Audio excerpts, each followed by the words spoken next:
Ganon din ang kasalanan, nakipagsanib pa rin sa Roma.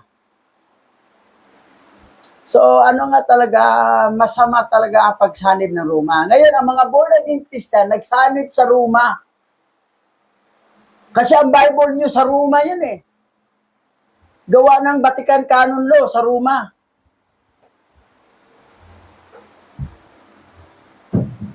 Nagkaroon ako sa Mindanao, nagkaroon ako ng debate ng mga Catholic defender.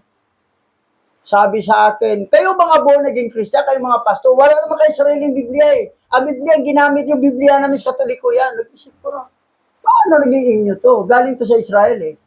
Yun na naintindihan ko. Yung ninakaw nila nung 70 AD, binago nila, dinuktor nila, at sa kanila na.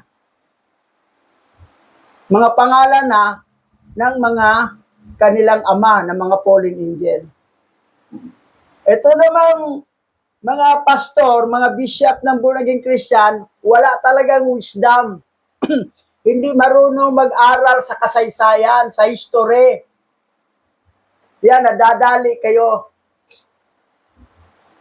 Yan ang mapupunta kayo sa dagat-dagatang apoy.